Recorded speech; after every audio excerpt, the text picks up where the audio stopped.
kenapa saya perlu mempelajari ulang agama saya yang lama sebelum saya masuk ke dalam Islam, karena saya harus membekali diri saya bagaimana nanti kalau saya masuk Islam, saya ditanya oleh keluarga besar saya gitu.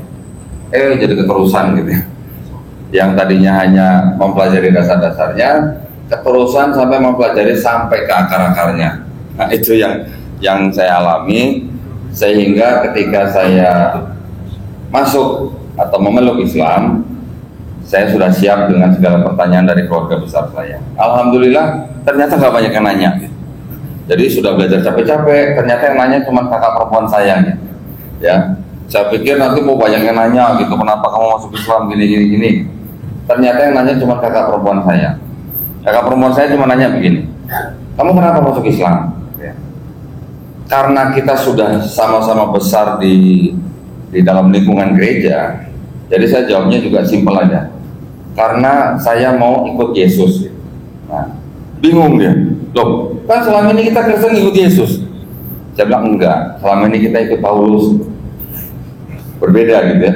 Mungkin buat jamaah di sini mungkin agak asing gitu, nama-nama Yesus atau Paulus mungkin agak asing ya. Nanti akan saya ceritakan siapa gitu ya. Nah, terus akhirnya setelah saya ditanya begitu, saya jawab saya mau ikut Yesus. Kakak perempuan saya bilang, enggak, selama ini kan kita ikut Yesus. Enggak, selama ini kita ikut Paulus. Nah, akhirnya saya kasih nih beberapa ayat dari dalam Bible yang ternyata dia juga nggak bisa jawab. Nah, ya akhirnya dia hanya bilang, ya sudahlah kalau begitu masing-masing. Wah, dalam hati capek-capek belajar tahunan gitu ya, kirain mau ditanya apa, nggak tahu cuma ditanya itu. Datang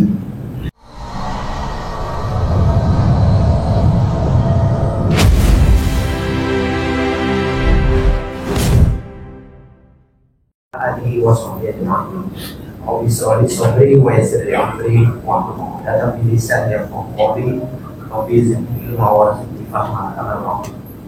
cuma sholat subuh yang sambung Allah. Pertama-tama dan paling utama, marilah senantiasa kita mengajarkan dan beri syukur kepada Allah Subhanahu wa Ta'ala. Alhamdulillah, pada kesempatan siang hari ini kita masih diberikan nikmat sehat, nikmat iman, dan nikmat Islam. Alhamdulillah, dengan nikmat tersebut pada kesempatan siang hari ini juga kita masih diberikan satu kenikmatan yaitu dapat melaksanakan salah satu kewajiban kita, sholat zuhur yang baru saja selesai kita laksanakan secara berjamaah. Dan mudah-mudahan ibadah zuhur kita diterima Allah Subhanahu wa Ta'ala. Salawat dan salam semoga senantiasa tercurah pada junjungan Nabi Muhammad SAW serta seluruh keluarga, sahabat, dan pengikut-pengikutnya yang senantiasa menjalankan sunnah-sunnahnya hingga akhir zaman. Dan kita berharap telah di hari akhir kita akan mendapatkan syafaat dari beliau. Amin ya rabbal alamin. Cuma sholat zuhur insyaallah oleh Allah pada hari ini merupakan hari istimewa spesial buat jemaah Masjid Gus Bakri, karena kita kedatangan salah seorang tamu yang lumayan cukup viral. Karena apa ya, kalau bilang ceramah bodoh ini nggak mau ya. Dari statement-statementnya ketika dia menghadapi tantangan-tantangan atau makian ya, dari orang-orang yang tentunya memang tidak memahami Islam. Itulah mengapa saya katakan spesial, karena beliau ini adalah merupakan salah seorang keturunan Tionghoa yang kita tahu saudara-saudara kita di negara Republik Indonesia ini yang notabene keturunan Tionghoa adalah mayoritas non-muslim. Dan beliau ini alhamdulillah diberikan hidayah oleh Allah, hidayah yang cukup luar biasa. Kenapa? Kalau kita tengok dari profil yang saya baca, beliau ini orang tuanya adalah seorang pendeta Kristen Protestan. Tentu dalam hal ini kita sama-sama sudah pahami, kan? Kita tidak akan membahas terkait agama Kristen Protestan, tapi kali ini kita ingin sedikit belajar memahami pesan-pesan beliau setelah beliau login ya, menjadi Muslim pada tanggal 25 Juli 2014. Dan ini bukan sesuatu yang mudah, banyak tantangan, banyak rintangan yang harus dia lalui, menghadapi keluarga, pertemanan, dan lain sebagainya. Namun kata Allah, dengan izin dan pertolongan Allah, sampai hari ini beliau sehat, dan insya Allah kita doakan istiqomah untuk terus dakwah, menyampaikan din Islam ini kepada saudara-saudara kita yang belum memahami tentang Islam, termasuk kita yang mungkin saat ini berkumpul banyak hanya sekedar mengaku Islam berdasarkan keturunan, berdasarkan nasab, tapi kita sendiri tidak banyak memahami mungkin Islam itu seperti apa yang sesungguhnya. Perlu diketahui kalau di masjid ini kalau yang namanya penceramah, pendai, khotbah itu sudah biasa dan sudah biasa memberikan tausiah.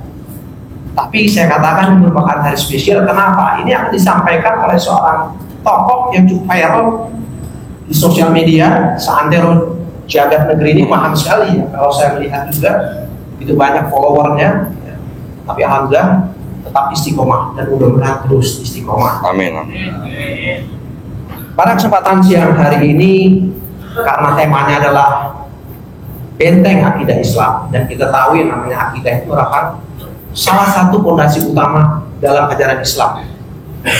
Mudah-mudahan dengan nanti ada berkat pencerahan dari Korodi, jemaah masjid kita yang sudah istiqomah terus tetap istiqomah, yang belum istiqomah dan mungkin baru hari ini tiba ke Masjid Gunus Al-Bakri karena ada Korodi, luar biasa Korodi, menjadi inspirasi, menjadi motivasi buat saudara-saudara kita muslim yang lainnya untuk istiqomah menjalani ibadah, sholat wajibnya khusus bagi ikhwan itu di masjid ya.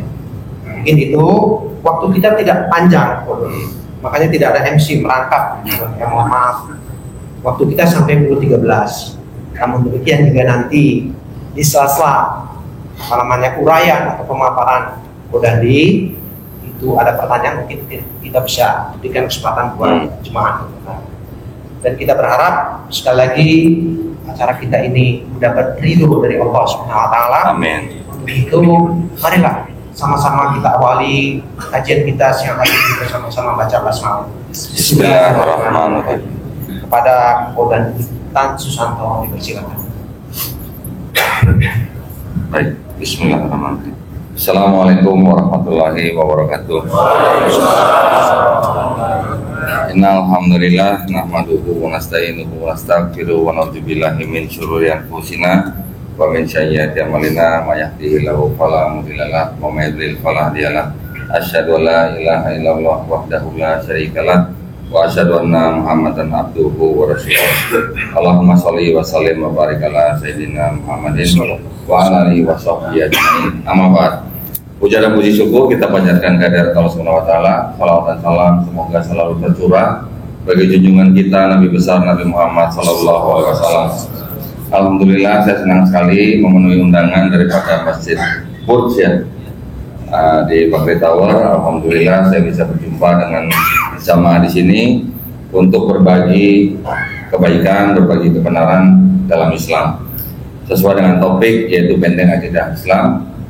Saya hanya ingin memberikan mungkin sedikit saja ya dari apa yang sudah saya pelajari dari pengalaman hidup saya, juga apa yang sudah saya pelajari dari agama saya yang lama. Kenapa saya perlu mempelajari ulang agama saya yang lama sebelum saya masuk ke dalam Islam? Karena saya harus membekali diri saya bagaimana nanti kalau saya masuk Islam, saya ditanya oleh keluarga besar saya gitu. Jadi keterusan gitu ya. Yang tadinya hanya mempelajari dasar-dasarnya, keterusan sampai mempelajari sampai ke akar-akarnya. Nah, itu yang saya alami, sehingga ketika saya masuk atau memeluk Islam, saya sudah siap dengan segala pertanyaan dari keluarga besar saya. Alhamdulillah, ternyata nggak banyak yang nanya. Jadi sudah belajar capek-capek, ternyata yang nanya cuma kakak perempuan saya gitu. Ya. Saya pikir nanti mau banyak yang nanya gitu, kenapa kamu masuk Islam gini. Ternyata yang nanya cuma kakak perempuan saya. Kakak perempuan saya cuma nanya begini, kamu kenapa masuk Islam? Ya. Karena kita sudah sama-sama besar di dalam lingkungan gereja, jadi saya jawabnya juga simpel aja. Karena saya mau ikut Yesus. Nah, Bingung dia, loh kan selama ini kita Kristen ikut Yesus. Saya bilang enggak, selama ini kita ikut Paulus.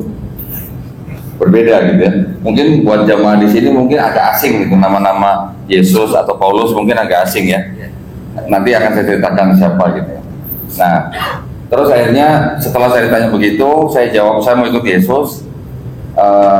Kakak perempuan saya bilang, enggak, selama ini kan kita ikut Yesus. Enggak, selama ini kita ikut Paulus.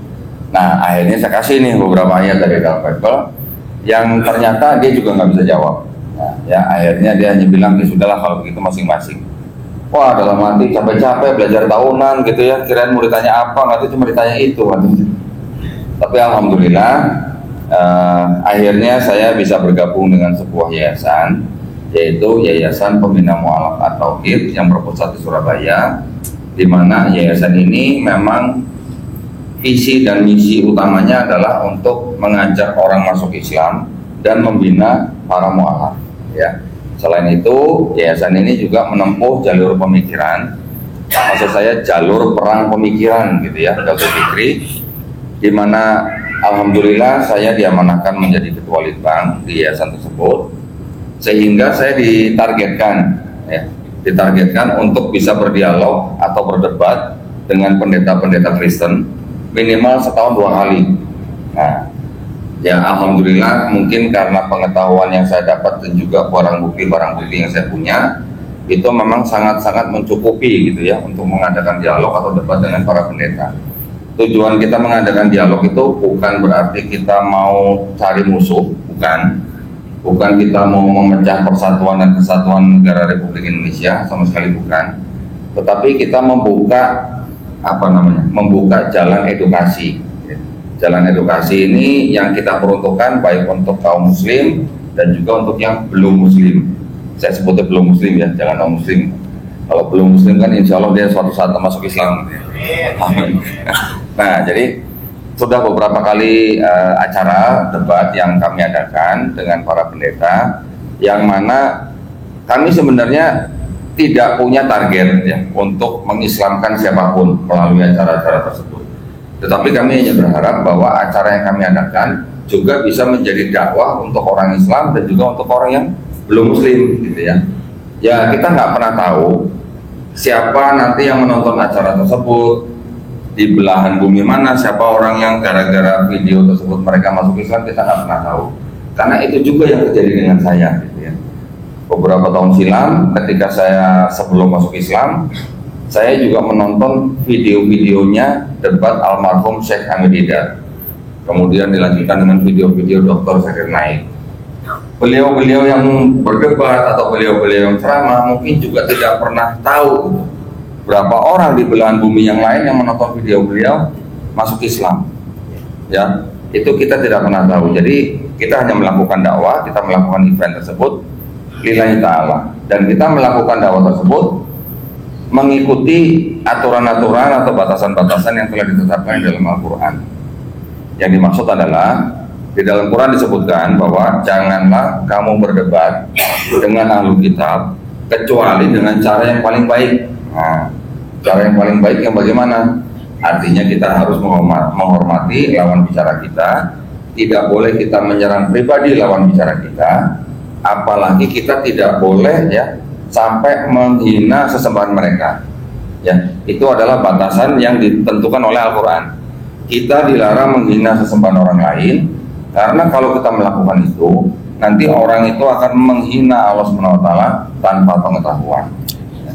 Nah, jadi setelah saya bergabung dengan yayasan ini, kami membagi Indonesia ini menjadi 8 wilayah, yang mana setiap wilayah ini diketuai oleh seorang ketua wilayah masing-masing yang membina wilayah masing-masing di dalam membantu. Misalnya ada orang yang mau masuk Islam, kami juga membina para mualaf-mualaf.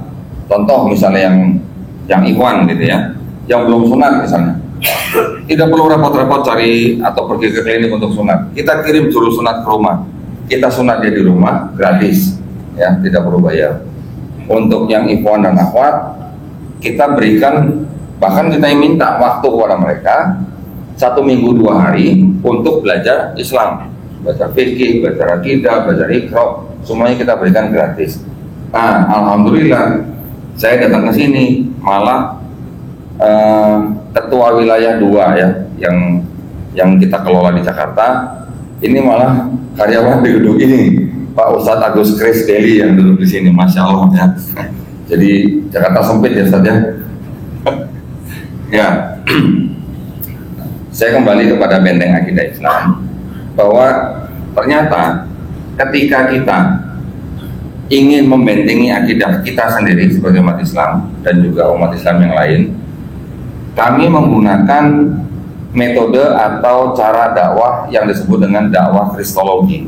Nah, mungkin bapak-bapak belum pernah dengar ya kristologi. Kristologi itu adalah salah satu cabang ilmu yang mempelajari tentang posisi Yesus Kristus di dalam agama Kristen. Ya, itu yang kita pelajari. Kenapa kita perlu pelajari tersebut? Karena kita ingin menggunakan posisi Islam di dalam menghadapi upaya-upaya pemurtatan. Masih ada nggak Pak kira-kira Pak upaya pemurtatan di Indonesia? Masih ya Pak ya? Masih Pak ya? Karena masih ada, makanya kita perlu Pak bukan mempelajari secara detail ya, tetapi kita perlu tahu agama Kristen yang memang melakukan upaya pemurtatan itu akidahnya bagaimana, sejarah gerejanya bagaimana, sejarah kitabnya bagaimana, ada apa di dalam kitab mereka. Nah itu kita pelajari, gunanya apa? Selain daripada untuk membentengi akidah kita, juga ketika kita bisa membongkar isi daripada agama itu yang banyak melakukan upaya pemurtatan, otomatis kita juga mengharapkan bahwa dakwah kristologi itu bisa mengajak orang yang belum muslim untuk menjadi muslim. Ya, jadi dengan kata lain, dengan kita membongkar apa yang ada di dalam agama mereka, kita mengajak mereka juga untuk berpikir. Nah, kami di dalam Yayasan Pembina Mualaf ini juga percaya atau kami memahami bahwa yang disebut dengan dakwah kristologi ini adalah bisa dianggap sebagai dakwah tauhid, gitu ya. Karena dengan dakwah ini kami mengajak orang-orang untuk bertauhid. Itu yang kami lakukan. Dan kami juga percaya bahwa dakwah kristologi ini itu sama dengan dakwah yang dilakukan oleh Nabi Muhammad SAW beserta sahabat-sahabatnya. Ya, ketika mereka berinteraksi dengan orang-orang Yahudi maupun orang-orang Nasrani, ataupun juga sahabat yang misalnya mengungsi ke negeri Habasyah, ataupun ketika beliau sudah hijrah ke Madinah, ya berhadapan dengan orang-orang Nasrani di sana, dakwah yang dilakukan oleh Rasulullah dan sahabat-sahabatnya itu juga merupakan dakwah yang berhubungan dengan akidah mereka, gitu ya, sebenarnya. Jadi kami berharap bahwa dakwah kristologi ini bisa paling tidak mengajak orang-orang di luar Islam, terutama saudara-saudara kita yang Nasrani, untuk berpikir atau untuk memikirkan logika dan akal yang sehat sehingga mereka bisa menerima kebenaran Islam. Ya, itu adalah tujuan kami. Nah, untuk sedikit ya, karena waktunya memang sangat sempit, saya hanya ingin memberikan garis besar ya daripada sejarah agama Kristen dan juga akidahnya orang Kristen. Secara umum, kitabnya orang Kristen itu terbagi menjadi 2 ya, namanya Perjanjian Lama dan Perjanjian Baru. Perjanjian Lama ini kalau kita pelajari sejarahnya ternyata berasal dari kitabnya orang Yahudi. Ya, kita tahu bahwa agama Yahudi dan agama Kristen kan 2 agama yang berbeda. Tetapi kalau kita bicara tentang dalam hal akademis ya, sering disebutkan bahwa agama Yahudi, agama Kristen, dan agama Islam ini yang disebut dengan agama Samawi, betul ya, secara akademis.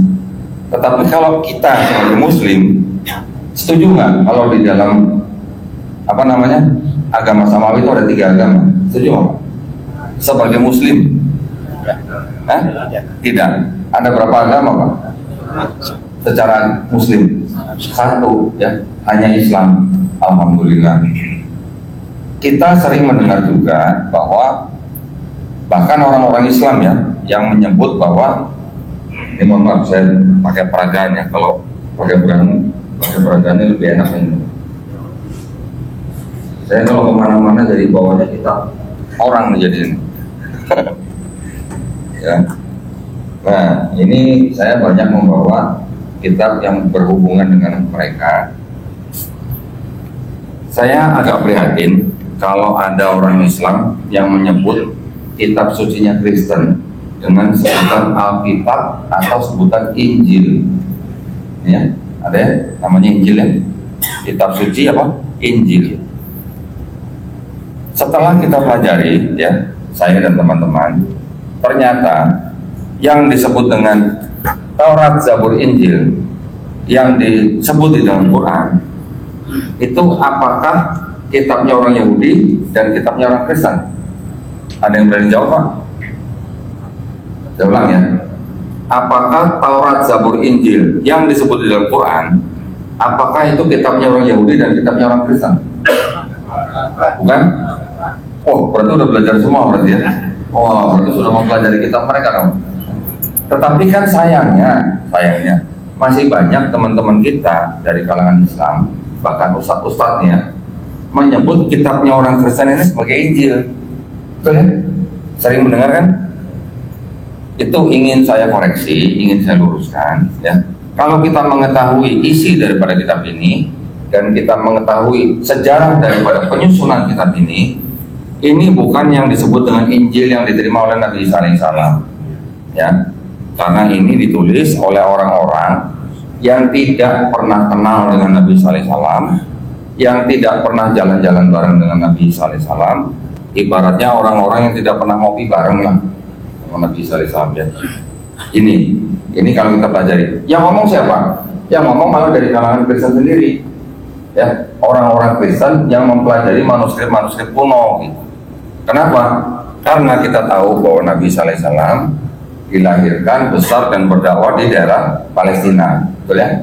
Di daerah Palestina bahasa yang digunakan adalah bahasa untuk orang Yahudi adalah bahasa Ibrani dan juga untuk bahasa Aramaik. Ya. Bahasa Ibrani lebih banyak digunakan untuk ibadah mereka, bahasa Aramaik banyak digunakan untuk kehidupan sehari-hari. Nah, bagaimana ceritanya orang yang berbahasa sehari-hari bahasa Aramaik bisa ada kitabnya malah dalam bahasa Yunani? Memang betul ketika Nabi Isa alaihissalam itu bangsa Yahudi berada di bawah penguasaan bangsa Romawi, betul ya? Kira-kira mungkin 60 tahun sebelumnya mereka berada di bawah penguasaan bangsa Yunani. Jadi bahasa Yunani memang sudah menjadi bahasa di daerah situ, bahasa penjajah gitulah ya. Tetapi apakah mungkin kitab atau Nabi Isa alaihissalam itu berbicara bahasa Yunani? Karena di kitabnya ditulisnya semua dalam bahasa Yunani. Nah, kemudian kitab ini awalnya juga ditulis puluhan tahun, ya, puluhan tahun, kira-kira 35 sampai 40 tahun setelah Nabi Isa alaihissalam tidak ada. Ditulisnya di mana? Juga ternyata bukan di Palestina, ditulisnya di luar Palestina. Menurut siapa? Menurut ahli-ahli perjanjian baru juga. Nah, jadi sudah bisa dipastikan bahwa yang dimaksud dengan Injil yang sering kita dengar di dalam Quran atau yang sering kita baca itu adalah wahyu yang diturunkan Allah SWT kepada Nabi Isa alaihissalam untuk Bani Israel pada zaman itu. Betul Pak? Ya. Setuju ya? Ya. Setuju. Jadi kalau begitu, apa yang ada di sini ini boleh dikatakan bukan murni wahyu yang diterima oleh Nabi Isa alaihissalam, gitu ya. Mungkin kajian yang lebih dalam nanti melihat dari teks-teks yang ada di dalam sini nanti bisa lihat di channel saya. Oke. Sekarang ini kitabnya orang Kristen. Saya juga membawa kitabnya orang Yahudi. Nah, kitabnya orang Yahudi itu ada yang disebut dengan Tanakh. Ya.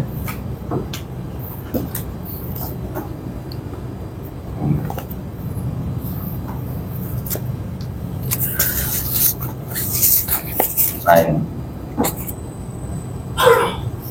ini adalah kitabnya orang Yahudi. Ya. Kitabnya orang Yahudi ini namanya Tanakh. Tanakh, T-A-N-A-K-H atau TH ya. Tanakh itu adalah singkatan dari Torah, Nevi'im, Ketuvim. Nah, ada 3 kelompok kitab gitu ya. Yang Torah itu ada 5 kitab yang disebut dengan 5 kitab Musa ya. Yaitu dari Kejadian, Keluaran, Imamat, Bilangan, Ulangan. Itu nama-nama kitabnya. Kalau kita di Quran mengenal dengan surat gitu ya, atau surah gitu ya. Kelompok yang kedua adalah kitab-kitab yang disebut dengan Nevi'im. Nevi'im adalah kitab yang bercerita tentang nabi-nabi ya. Nevi, nabi. Nabi bahasa Arab, Nevi bahasa Ibrani. Di dalam kitab nabi-nabi ini ada dibagi lagi menjadi 2, ada kitab-kitab nabi-nabi besar dan kitab nabi-nabi kecil. Nabi-nabi besar ada yang disebut dengan Yeskiel, Yeremia, Yesaya. Nabi-nabi kecil yang disebut dengan Hagai, Habakuk, Ayub, Yunus dan sebagainya ya. Kemudian yang kelompok ketiga disebut dengan Ketuvim. Ketuvim itu yang dimaksud adalah tulisan-tulisan dari orang-orang bijak, termasuk juga tulisan dari nabi-nabi itu juga. Mungkin nasihat-nasihat atau mungkin zikir-zikir gitu ya. Di dalam kelompok Ketuvim ada kitab yang disebut dengan kitab Mazmur di dalam ini. Kita sering membaca mungkin di Quran Zabur ya. Nah, ketiga kelompok itu disatukan menjadi kitab yang disebut dengan Tanakh. Tanakh ini disusun kira-kira 450 tahun 450 sebelum Masehi ya. Berarti hampir setengah milenium sebelum kelahiran Nabi Isa alaihissalam. Yang menyusun adalah orang-orang Yahudi setelah mereka pulang dari pembuangan di Babilonia ya. Kita tahu bahwa bangsa Israel dibuang ke Babilonia setelah mereka dikuasai oleh bangsa Babilonia di abad ke-6 sebelum Masehi ya. Setelah mereka sebelumnya dikuasai oleh bangsa Assyria. Nah, kitab ini yang disusun orang-orang Yahudi ini dalam bahasa Ibrani. Oke. Setelah dalam kira-kira tahun atau abad ke-4 ya, abad ke-4 sebelum Masehi, daerah yang disebut dengan daerah Mediterania ya, ada mulai dari Romawi, Yunani, nanti ada Turki, Persia, Palestina, Mesir. Ini satu daerah ini yang disebut dengan daerah Mediterania dikuasai oleh, kita tahu, Alexander Agung ya, Raja Alexander Agung dari Yunani. Raja Alexander Agung ini menguasai daerah situ setelah mengalahkan bangsa Persia ya. Waktu itu Raja Darius Agung. Setelah Alexander Agung ini menguasai daerah situ, maka terjadilah yang disebut dengan era Helenisme. Helenisme adalah budaya, sistem kepercayaannya orang Yunani yang dibawa ke daerah situ, di mana di dalam sistem kepercayaan itu orang-orang Yunani menyembah atau percaya ada dewa-dewa, tidak cuma satu dewa, ada dewa yang paling tinggi, tetapi juga ada dewa yang di bawahnya yang lebih rendah gitu ya. Ini kepercayaan yang disebut dengan sistem henoteisme. Kalau kita monoteisme, mempercayai Tuhan hanya satu, nanti ada lagi ateis, orang yang tidak percaya Tuhan. Ada juga henoteisme, orang yang percaya ada Tuhan yang paling tinggi, tapi juga ada Tuhan-Tuhan yang di bawahnya yang lebih rendah. Nah, sistem kepercayaan inilah yang mempengaruhi bangsa-bangsa di daerah situ, termasuk bangsa-bangsa Yahudi gitu ya. Tetapi orang-orang Yahudi yang memang sudah sebelumnya menerima kitab-kitab yaitu Taurat dan Zabur, ini terpecah. Ada yang masih percaya dengan Taurat, ada juga yang mulai terpapar dengan ajaran Helenisme. Yang mulai terpapar dengan ajaran Helenisme inilah yang akhirnya menimbulkan kelompok-kelompok yang berbeda ketika mereka hidup di bawah zaman Bait Suci yang kedua ya. Bait Suci yang pertama sudah dihancurkan oleh Babilonia. Bait Suci yang kedua boleh dibangun lagi ketika mereka di bawah penguasaan Persia. Nah, sampai ketika Yesus atau Nabi Isa alaihissalam lahir, itu yang namanya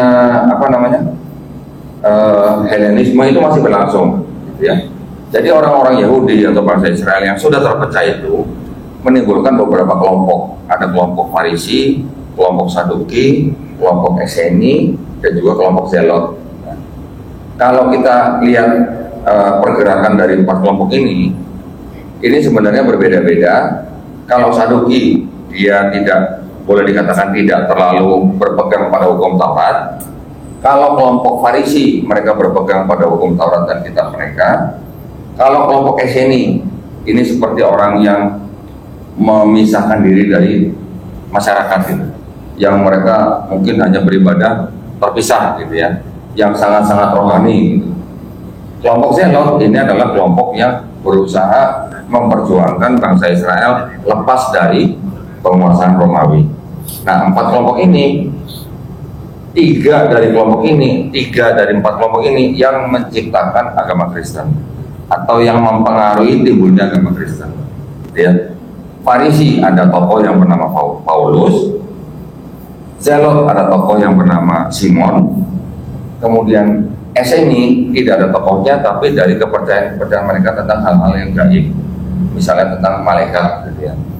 Nah, tokoh yang paling dominan di dalam menciptakan agama Kristen itu adalah Paulus. Paulus tadinya dia warga Romawi, tapi dia mempunyai ayah seorang Yahudi, ibunya dari Yunani. Dia adalah warga negara Romawi yang awalnya dia adalah memburu pengikut-pengikut daripada Yesus atau Nabi Sallallahu Alaihi Wasallam untuk apa? Untuk dibunuh, dipenjara dan sebagainya. Karena mungkin dianggap Nabi Isa mulai berpengaruh sehingga pengikut-pengikutnya mulai dibunuh. Nah, ketika Nabi Isa alaihissalam atau Yesus ini sudah tidak ada, yang namanya Paulus ini ketika sedang memburu pengikutnya Nabi Isa alaihissalam ke Damsyik, di tengah perjalanan dia mengaku melihat cahaya, mendengar suara. Kalimatnya kira-kira begini, Saul, Saul, mengapa engkau menganiaya aku? Kalimat itu sama Paulus dianggap sebagai suara dari Yesus gitu Pak. Ya. Sejak saat itu Paulus ini berhenti dari karirnya, kemudian dia malah memberitakan tentang Yesus. Nah, cuman mohon maaf saya minum dulu ya, suara udah mulai habis ini.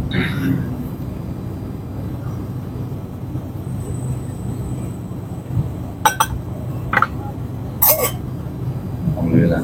Nah, cuman yang diajarkan atau yang diberitakan oleh Paulus ini ternyata kalau boleh dikatakan menyelisihi daripada apa yang disebut dengan ajaran Yesus atau Nabi Sallallahu Alaihi Wasallam. Kita tahu bahwa susunan di dalam kitab-kitab Kristen itu ada yang disebut dengan Perjanjian Baru.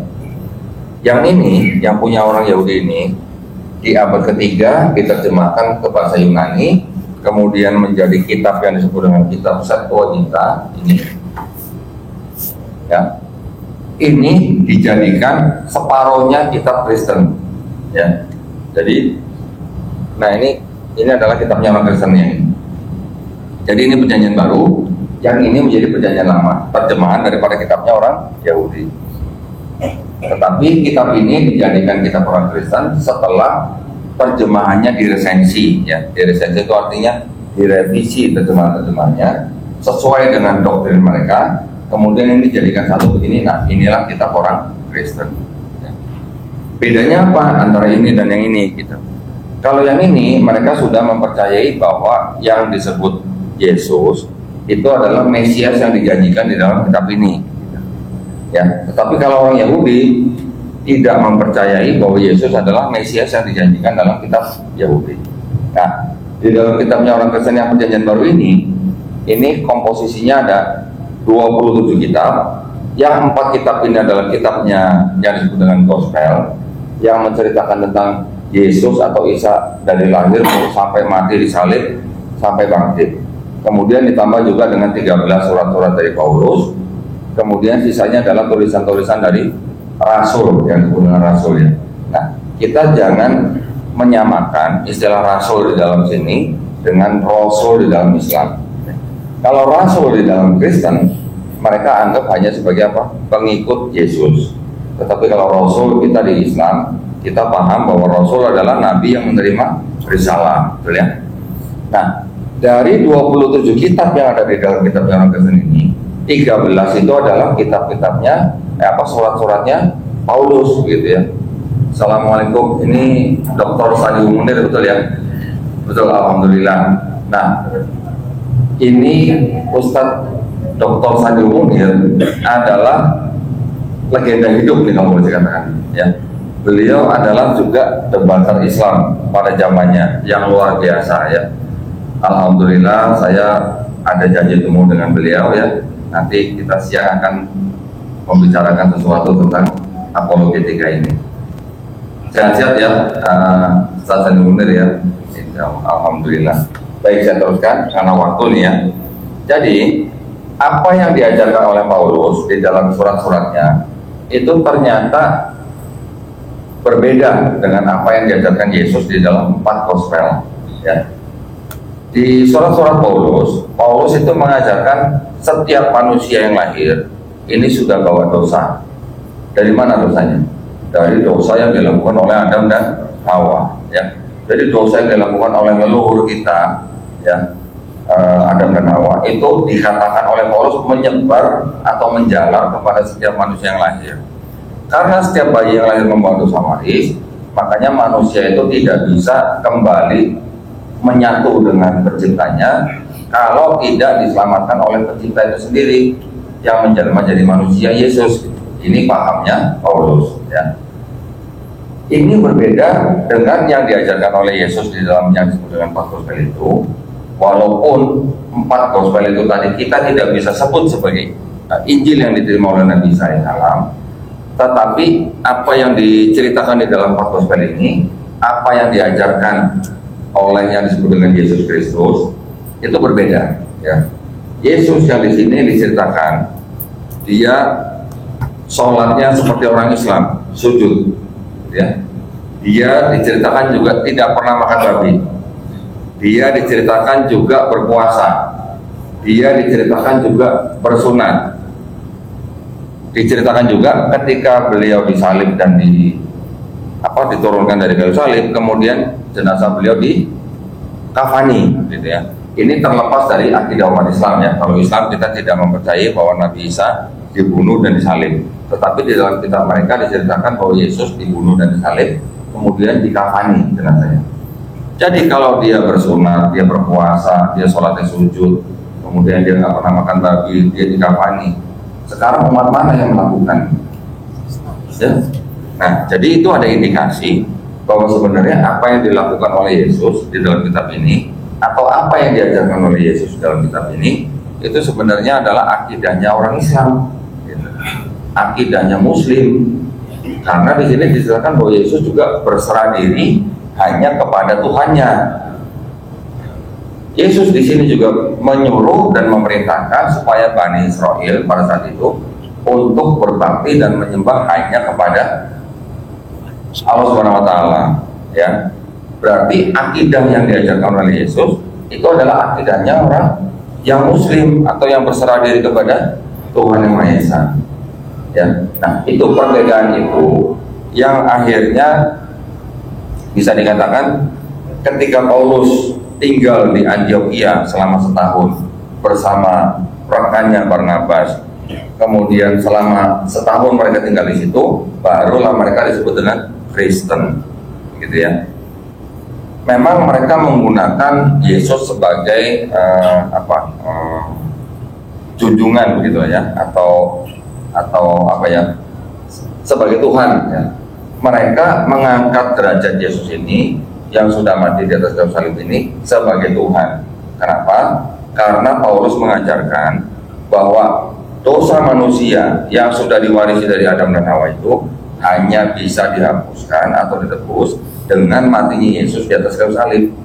Nah, Yesus padahal di 4 Gospel mengatakan bahwa jangan kamu menyangka bahwa aku datang untuk meniadakan hukum Taurat. Ya. Aku datang bukan untuk meniadakan, tapi untuk menggenapi. Nah, Paulus mengatakan hal yang agak berlawanan. Berlawanannya begini, bahwa hukum Taurat itu yang sudah diikuti oleh bangsa Israel dari sejak zaman Musa itu sudah dibatalkan dengan matinya Yesus di atas kayu salib. Nah, ini yang berbeda, gitu ya. Oleh karena itu bisa kita katakan bahwa Kristen ini lahir dari memang orang-orang Yahudi, tetapi orang-orang Yahudi yang sudah terpapar ajaran Helenismenya Yunani dan juga paganismenya Romawi, gitu ya. Karena mereka mempercayai bahwa Tuhan Yang Maha Esa itu bisa menjelma, berinkarnasi menjadi manusia Yesus untuk menyelamatkan dosa mereka, yang mana ajaran itu kalau kita pelajari keajaran Helenisme dan paganisme itu mirip sekali ya, konsepnya sama gitu dengan Helenisme Yunani dan juga paganismenya Romawi kuno gitu ya. Jam berapa sekarang? Udah jam 1, gimana Ustaz? Nggak berasa ya? Gimana Ustaz? Mungkin lanjut beberapa menit. Beberapa menit? Ya. Atau kita lempar untuk pertanyaan? Bisa juga mungkin kalau ada jemaah yang penasaran mau bertanya. Silakan. Kalau saya lanjutkan 2 jam belum tentu selesai ini masalahnya nih. Nanti bapak-bapak nggak kerja, saya domelin nanti nih. Bapak dulu dari ANTV. Ada yang mau bertanya Pak nih? Silakan. Assalamualaikum.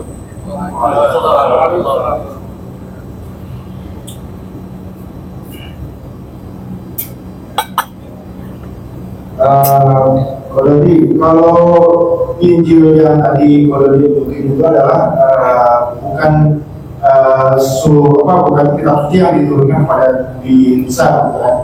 Bagaimana dengan Injil yang ada sekarang ini? Kan ada Injil Katolik, ada Injil Protestan. Saya sih nggak tahu ya, apakah memang isinya berbeda kok? Kalau memang isinya berbeda, berarti udah lebih jelas lagi benar gitu kan, bahwa itu memang karangan gitu. Karena kita nggak tahu yang benar tuh yang Injil Katolik apa Injil Protestan gitu. Ya. Menurut Pak Dodi gimana? Nah, kita ya. Assalamualaikum warahmatullahi wabarakatuh. Begini Pak, jangan kaget ya Pak ya. Saya membawa ini yang disebut dengan Kitab Suci Katolik. Ya, Kitab Suci Katolik ini mengandung 73 kitab atau 73 surat. Ya, kita tahunya surat. 73 surat ini 66-nya itu sama dengan yang punya Kristen Protestan. Ya. Ini ada 7 kitab yang disebut dengan kitab Deuterokanonika itu ditolak oleh Kristen Protestan. Jadi kalau yang Katolik 73 kitab, yang Protestan 66 kitab. Tetapi 66-nya yang di Katolik dan Protestan itu isinya sama Pak. Isinya sama ya. Jadi Katolik 73, Protestan 66. Ini ada lagi Pak, Ortodoks 78 kitab. Ya. Jadi kalau tadi Katolik 73, Protestan 66, Ortodoks 78 kitab. Sudah selesai belum Pak? Belum. Masih ada lagi Pak. Ya. Ada kitab yang disebut dengan kitab Kristen Ethiopia. Ethiopia. Wah, harus ngorek agak dalam. Oke, mungkin untuk menghemat waktu nanti aja. Yang Ethiopia itu 81 kitab Pak. Ya. Jadi ada 81 kitab orang Ethiopia, Kristen Ethiopia, ditolak oleh Ortodoks 3, jadi tinggal 78, ya kan? 78 ditolak 5 sama Katolik. Katolik jadi tinggal 73. Yang 73 Katolik ditolak 7 sama Protestan, jadi Protestan tinggal 66. Nah, jadi konsep yang mengatakan bahwa firman Tuhan yang jadi kitab antara Kristen sendiri ini belum selesai Pak, gitu ya, belum kelar gitu istilahnya, belum final gitu. Nanti konsep ketuhanannya juga belum selesai Pak. Jadi kalau di dalam Kristen itu ada 3 kelompok utama yang disebut dengan Trinitarian, yang mempercayai Trinitas. Pernah dengar Pak ya Trinitas ya? Nanti ada kelompok Kristen Unitarian, tidak percaya Yesus itu Tuhan gitu. Ya. Kelompok yang ketiga, kelompok Oneness. Oneness ini kelompok Kristen yang percaya bahwa Bapa itu ya Yesus, Yesus itu ya Bapa gitu. Jadi kalau Trinitarian percaya Tuhan bisa punya 3 pribadi, yang Oneness percaya Tuhan hanya punya 1 pribadi tapi tetap dari manusia gitu Pak. Itu yang membedakan. Jadi 3 kelompok ini boleh dikatakan konsep ketuhanannya Kristen ini juga belum final Pak. Gitu ya. Jadi konsep Tuhan jadi manusianya belum selesai di antara Kristen, konsep firman yang jadi kitab juga belum selesai karena banyak versi-versi itu Pak. Ya, mudah-mudahan sudah bertanya Pak. Silakan yang lain. Ada lagi? Ada Silakan. yang bertanya? Pak. Ya. Assalamualaikum.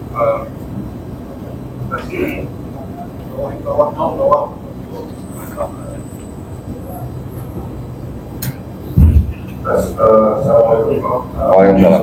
Paling agak sedikit juga kalau jadi kalau kita perhatikan di dalam Al-Quran itu kan banyak sekali ayat sebelum Allah SWT dengan persekutuan dengan yang lain, dan Allah kuasa atas segala sesuatu. Kemudian kita bandingkan dengan kitab saudara kita yang belum muslim, bahwa tidak ada satu pun ayat yang jelas bahwa itu adalah Tuhan.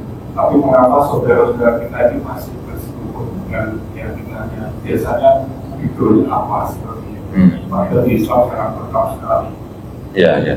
Baik, jadi kalau yang dikatakan mereka yang masih sangat kuat itu karena memang Kristen diajarkan dengan doktrinisasi, Pak.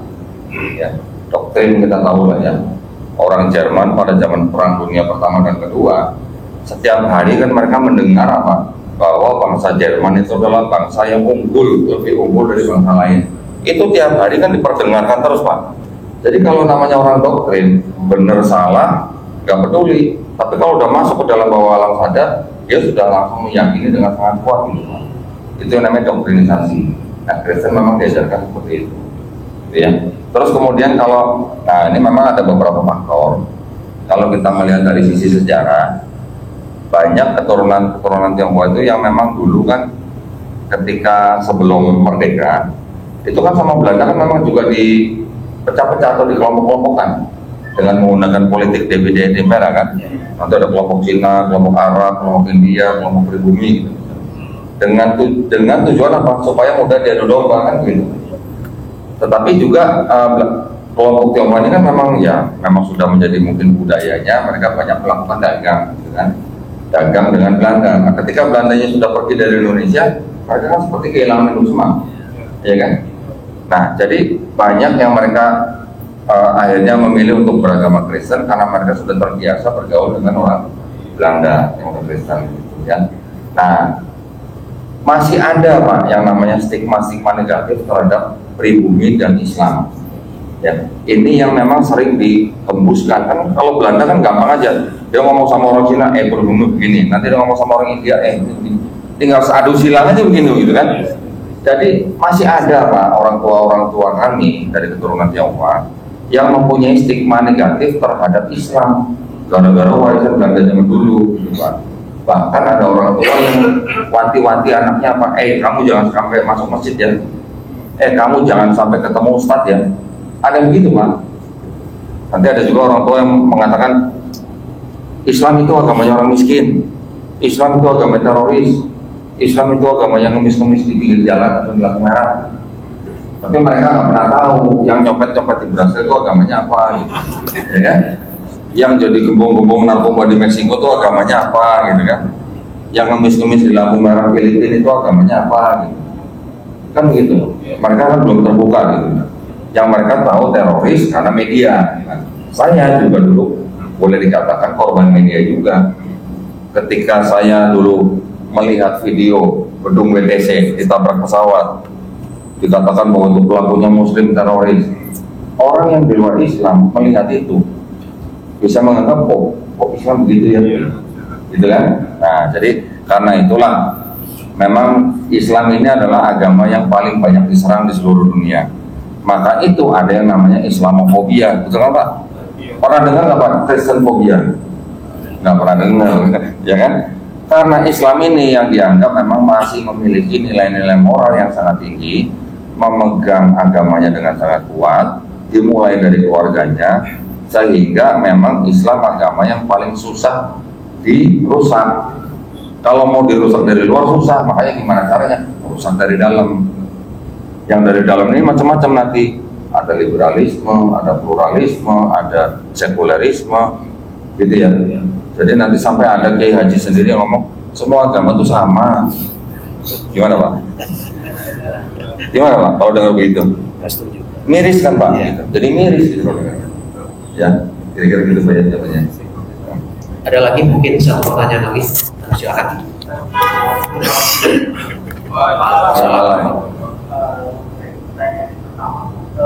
Kondisi yang gurunya waktu itu Foto saya naik. Ya. Apakah nanti selanjutnya model juga mempelajari mendebat atau saya belum sampai ke sana, ya. Karena yang saya lihat begini, Kristen dan Islam itu dua-duanya sama-sama agama misi, Pak. Agama misi itu artinya agama yang mengajak orang lain untuk masuk agama mereka. Kita juga begitu kan? Kita juga mengajak orang-orang yang belum beragama untuk masuk dalam agama Islam. Jadi Islam dan Kristen dua-duanya memang sama-sama agama misi. Bedanya kalau Kristen itu perintahnya begini, karena itu pergilah, jadikanlah semua bangsa muridku, murid Yesus maksudnya. Baptislah mereka dalam nama Bapa dan Putra dan Roh Kudus. Nah, perintahnya begitu. Walaupun itu ayat sisipan ya Pak ya. Kalau Islam gimana? Kita kan hanya diperintahkan apa? Sampaikanlah, walaupun hanya satu ayat. Dan di dalam Islam bedanya dengan Kristen, kita tahu yang namanya lakum dinukum waliyadin, dan juga apa? La ikraha fiddin. Tetapi mereka kan perintahnya jelas. Baptislah mereka bisa nama Bapa dan Putra dan Roh Kudus. Jadi kalau belum dibaptis kan belum kelar apa urusannya. Sampai-sampai mereka mencetak kitab-kitab yang ini. Ini menggunakan istilah-istilah Islami, Pak. Ya, di dalamnya Yesus ditulis dengan nama Isa Al-Masih. Nanti ada istilah Assalamualaikum. Nanti ada istilah Insya Allah. Nanti ada istilah apa? Masjid Ka'bah itu ada, Pak. Ini saya bawa nih kitab-kitabnya penuh. Ada di sini. Kenapa mereka menggunakan seperti itu? Ini kitabnya. Ini ada istilah Masjid Ka'bah.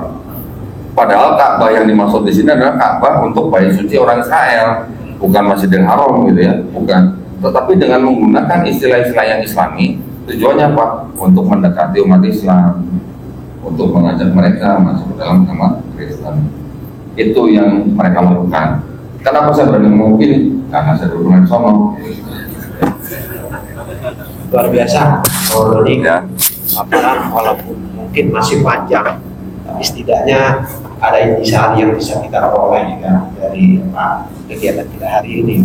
Mungkin nantinya yang Ethiopia nih Pak. Waktu khusus, Kodoni ya, insya Allah ya, Kodoni ya. Ya, insya Allah, insya Allah. Khusus Al-Bakri ini kalau mungkin tidak bisa offline, kita bisa buka talk show secara online ya. Bisa ya, boleh, ya. Insya Allah. Kita buka untuk jemaah khusus Al-Bakri maupun umum bisa ikut dalam kegiatan tersebut. Ya, insya Allah Pak. Kalau ilmu kristologi itu ilmu yang tematik Pak. Jadi kalau yang tadi saya sampaikan dengan waktu yang sangat singkat, itu pengenalannya aja belum selesai Pak. Pengenalannya belum selesai. Nanti kalau kita sudah masuk ke dalam tema-tema yang spesifik, itu satu tema aja minimal 2 jam tuh Pak. Itulah istimewanya Pak Dodi, karena ini disampaikan dari saudara kita yang sebelumnya adalah belum Muslim dan sudah menjadi Muslim, tentu paparannya berbeda. Jadi oleh karenanya terima kasih sekali atas waktunya. Insya Allah next time nanti kita coba satu lagi. Baik, insya Allah. Pada para jemaah juga mungkin yang waktunya sudah terganggu, dan mohon maaf juga mungkin apabila kegiatan ini belum begitu memuaskan. Tentu kita akan selalu evaluasi ke depannya akan lebih baik lagi. Ya. Sekali lagi kita ucapkan terima kasih sekaliannya, mudah-mudahan Allah memberikan pahala dan imbalan Amin. yang lebih baik di dan terus tetap istiqomah dalam berdakwah. Akhirnya saya selaku moderator bermensi mohon maaf atas kekurangan dan kepada Allah subhanahu. Marilah untuk sempurnanya majelis atau kegiatan kita ini kita tutup dengan baca Alhamdulillah dan Alhamdulillah Alhamdulillah Subhanallah Subhanaka Assalamualaikum warahmatullahi wabarakatuh. Waalaikumsalam.